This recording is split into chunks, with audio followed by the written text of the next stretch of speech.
Salut à tous, je m'appelle Alexis, je suis musicien mais aussi réal et ingé son, et je voulais partager avec vous un petit constat que je me suis fait ces derniers temps. Je me suis dit qu'en fait sur les 10 dernières années, il y a peut-être 6 ou 7 groupes que j'ai découverts, j'entends d'artistes récents qui m'ont vraiment marqué, et par vraiment marqué, j'entends des artistes que j'écoute encore aujourd'hui, plusieurs années après les avoir découverts, dont je connais plusieurs albums, que je suis peut-être allé voir en concert, etc. En voyant ça, je me suis dit que finalement ça faisait pas beaucoup. Et si je regarde en proportion de mes écoutes, je pense que j'ai 80% ou peut-être 90% de la musique que j'écoute qui a été produite avant 1990, on va dire. Et un petit 10-20% qui est des artistes récents, quoi. Du coup, je me suis un peu interrogé là-dessus, je me suis dit, mais attends, c'est quand même bizarre, parce que le plus logique, ce serait quand même d'écouter de la musique d'aujourd'hui, quoi. C'est les artistes qui sont autour de nous, c'est ceux qui communiquent, à la fois sur les réseaux sociaux, mais aussi dans la vraie vie, c'est ceux qu'on peut aller voir en concert et tout. Mais il se trouve que j'ai eu pas mal de fois cette expérience, je sais pas si vous avez déjà ressenti ça, où je découvre un artiste qui a sorti un album ou un single, et première écoute, je kiffe, je trouve ça trop stylé. Je me dis mais waouh, le son est top, j'adore l'image, ça se trouve ils ont un clip ou un truc comme ça sonne bien, il y a une bonne ambiance et tout. Et en fait, je me rends compte que ça survit mal le test de la réécoute, quoi. Alors que quand je compare aux albums des décennies précédentes, ça me fait rarement ça, c'est même plutôt l'inverse d'ailleurs. C'est-à-dire qu'en général, j'écoute première écoute, je suis un peu ok, bon, je sens qu'il y a quelque chose qui peut me plaire, mais je suis pas entièrement convaincu, on va dire. Et je sais pas pourquoi, il y a quelque chose qui me donne envie de réécouter. Et puis je réécoute 2, 3, 4, 5 fois. Et je sais pas, je suis sûr que vous avez déjà vécu ça, mais au bout de la 6-7ème écoute, je suis à fond, je connais tout le morceau par cœur, je sais quand il va y avoir le moment un peu bizarre mais que je kiffe, et je trouve que c'est difficile aujourd'hui de trouver des morceaux qui sont construits sur ce modèle-là en fait. Alors que finalement, moi je pense que c'est un des trucs qui fait que je rentre dans la musique, c'est quand elle a ce côté un peu, elle se dévoile progressivement. En fait, je me suis un peu intéressé aux causes de pourquoi je ressens ça. Et en fait, je pense qu'une des causes principales à ce phénomène-là, tout ce ressenti un petit peu de ça va être super de prime abord, mais ça va pas vraiment rester, ça va pas vraiment nous marquer. Et sur les années, on voit que, enfin, moi je vois qu'il y a peu d'artistes qui me touchent énormément. C'est que je pense que on a construit un système dans lequel la musique doit être immédiatement accessible, catchy, doit nous attraper, doit tout de suite nous plaire en fait. Mais est-ce que c'est avec des singles qu'on crée le meilleur attachement émotionnel avec un artiste? Ça, j'en suis pas sûr. Souvent, le single, c'est la porte d'entrée vers l'univers d'un artiste, et ça peut être génial parce que ça va nous donner un premier avant-goût, quelque chose de « Ah, c'est super ce qui se passe par ici ». Mais s'il y a que des singles, bah en fait, on a du mal à aller chercher de la profondeur émotionnelle, chercher de la diversité émotionnelle dans le catalogue d'un artiste, et c'est dans cette profondeur-là qu'on va s'attacher vraiment avec les morceaux qui sont un peu moins catchy, un peu moins up-tempo, dans lesquels on va plus se reconnaître peut-être, ou alors dont on sent que l'artiste les a voulus plus intimes. Et j'ai l'impression qu'aujourd'hui, ces morceaux-là, ils existent vachement moins. On a moins le format album, dans lequel c'était l'endroit rêvé pour faire ce genre de morceaux-là aussi, de raconter vraiment toute une histoire sur une quarantaine de minutes, d'amener l'auditeur en fait dans un voyage avec à la fois des moments d'extraversion et tout, et des moments au contraire beaucoup plus intimes, beaucoup plus dans la vulnérabilité de l'artiste. Et je pense qu'aujourd'hui, il faut qu'on revienne à ça à fond. Si on prend les Beatles par exemple, qui est mon groupe favori, et on a à la fois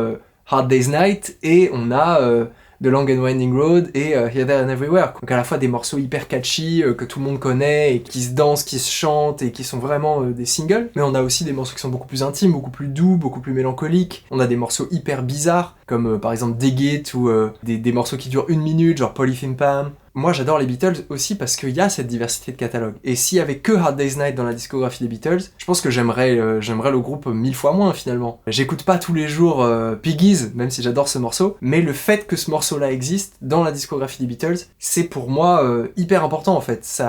Quand j'écoute un autre morceau, il m'arrive de penser à Piggies en me disant les Beatles c'est aussi ça. Je trouve qu'aujourd'hui dans le développement d'un artiste, on a un peu négligé cet aspect-là, et c'est pour ça que, à mon avis, parce que tout ça est très personnel, on se retrouve avec des choses qui sont de plus en plus lissées, où on va avoir toujours la même formule qui est répétée. Tout ça, c'est lié à des logiques de diffusion, de placement dans des playlists. Il faut surtout pas que on ait envie de skipper le morceau dans la playlist. Ok, mais moi je pense que les playlists c'est une manière de découvrir des artistes et c'est super, mais à la limite si on est découvert dans une playlist mais que derrière on n'est pas réécouté parce qu'il n'y a pas de profondeur de catalogue, que tous les morceaux sont les mêmes et qu'il n'y a pas de vrai message émotionnel, bah à la limite autant ne même pas être découvert du tout. Pour ce que le streaming paye, enfin je me dis voilà, moi en tant qu'artiste, c'est vraiment une question que je me pose parce que à la fois on sent que l'industrie pousse vachement dans la direction de tout rendre comme étant un single, de faire en sorte que tout soit catchy et tout. Et en même temps, nous, en tant qu'artistes, on n'est pas forcément tout le temps dans ce mood-là, quoi. On n'a pas forcément tout le temps envie de faire des morceaux qui crient dans les oreilles des gens, qu'on est la personne la plus stylée,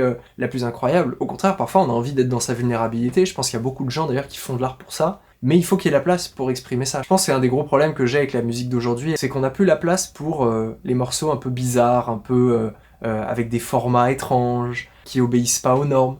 En fait, on est dans un monde qui est hyper normalisé finalement dans la musique. Je voudrais prendre un exemple par rapport à tout ça. C'est le groupe Stupéflip, que vous connaissez je pense sans doute. Moi, je suis pas un énorme auditeur de rap au global, et encore moins de rap français. Enfin, je connais quelques artistes, mais c'est pas du tout mon style principal. Mais quand j'ai découvert Stupéflip il y a une dizaine d'années de ça, tout de suite ça m'a pris quoi. Il y avait un truc, c'était tellement original en fait, il y avait tellement une proposition unique que c'était impossible finalement de pas se sentir au moins interloqué par ce groupe. Par le côté too much d'absolument tout, le fait qu'ils se mettent absolument aucune limite dans les choix des sons, dans les paroles, dans l'univers visuel qui est complètement loufoque et absolument génial. Et sur le coup d'ailleurs j'ai pas immédiatement kiffé quoi, je me suis dit mais c'est quoi ce truc quoi. Je pense qu'on a dû être beaucoup à se poser cette question là. Les interviews avec les espèces de bonnets trop bizarres, tout l'univers, le côté hyper barré en fait de l'ensemble, mais ça m'a intrigué en fait suffisamment pour me dire mais qu'est-ce qui se passe autour de ce projet quoi. Je suis allé réécouter, je suis allé fouiller les albums, j'ai acheté Hypnoflip Invasion, et là je me suis dit ok c'est du génie quoi, c'est incroyable parce que il y avait cette espèce d'étincelle de bizarrerie et aussi surtout d'authenticité et de sincérité parce qu'on sent que c'est de la musique qui est sincère, qui est vraiment vécue en gros par l'artiste. Je sais pas comment dire, j'avais tout un album pour rentrer finalement là-dedans. Là où ça rejoint mon propos, c'est que c'est un artiste dans un style qui a priori moi est pas mon style, mais c'était tellement sincère, tellement authentique et tellement assumé que moi ça m'a complètement conquis. Et à l'inverse, ça m'arrive au quotidien, mais vraiment au quotidien, de découvrir des artistes qui jouent exactement dans les styles que j'adore, donc la folk, la pop, le côté un peu psyché, le retour au vintage, etc. De pas ressentir grand chose parce que, en fait, ça reste assez sage. Il y a toujours un peu les mêmes formules, c'est toujours mixé un peu de la même manière, il y a toujours cette batterie hyper mate, un peu baveuse, il y a toujours ces guitares qui sont soit un peu mélancoliques, soit un peu chorusées. Mais en fait, ça, en soi, j'ai aucun problème avec aucun de ces éléments-là. D'ailleurs, il y en a que j'utilise et que j'adore.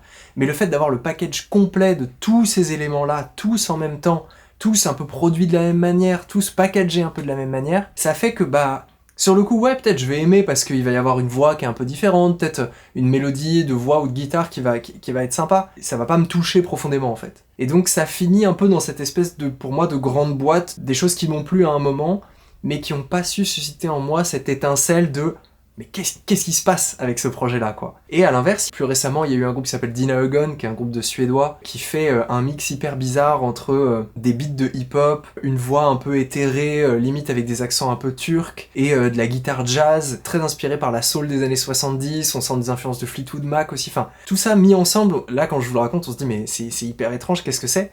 Et en fait, justement, quand on l'écoute, il y a tout ça ensemble, mais ça fonctionne, et c'est hyper original, et ça m'a vraiment touché, ça m'a vraiment parlé, parce que, on sent qu'ils sont allés à fond dans le délire de chacun des membres et qu'ils ont réussi à trouver un équilibre qui fonctionne et qui fait pas vraiment de compromis. Tous les sons sont super originaux, les mélodies sont complètement barrées, c'est ouf. Ça sonne original sans être un gimmick en fait. Donc voilà, ça fait peut-être un peu vieux con tout ce que je dis là, mais il y a plein de gens qui en ont parlé mieux que moi, mais c'est un peu un ressenti personnel que j'ai un peu du mal en fait à connecter avec les artistes d'aujourd'hui, et je pense que c'est pas vraiment de leur faute quoi. On a tous envie que les gens nous écoutent, que de développer notre propos, d'avancer sur le chemin en fait de l'accomplissement artistique, de fournir des choses qui sont toujours plus senties, toujours plus belles, toujours plus authentiques, et qui font ressentir des émotions aux gens, mais en même temps on est dans un monde où la musique est en train de devenir une commodité, et donc il faut alimenter le grand robinet à musique que sont les plateformes de streaming, et elles-mêmes, elles obéissent à des logiques qui sont parfois tout sauf artistiques et musicales. Moi je le ressens, en tant qu'artiste finalement, c'est hyper naturel de vouloir s'inscrire dans un courant, de vouloir suivre les codes que tout le monde suit, parce qu'on se dit au moins j'ai ma chance quoi. C'est totalement compréhensible et c'est pas du tout pour attaquer les artistes. Et d'ailleurs moi je m'exclus pas du tout de ce constat-là, parce que moi-même je sais que j'ai déjà fait ce genre de choses-là et tout, donc c'est plus pour dire, en fait on est un peu en train d'aller vers un monde où on valorise pas ces choses-là, je trouve, de ce côté un peu bizarre, cette originalité. Donc voilà, j'ai pas vraiment une conclusion ferme et définitive là-dessus, parce que je pense que le problème, il pourrait se résoudre de plein de manières différentes, et qu'il y a énormément d'acteurs qui sont impliqués, hein. Mais voilà, c'était juste pour vous partager ça. En tout cas, bienvenue à tout le monde du coup sur cette chaîne, parce que c'est ma première vidéo un peu comme ça. J'espère que vous vous portez bien, continuez à faire de la musique avec le cœur, et puis à la prochaine, salut!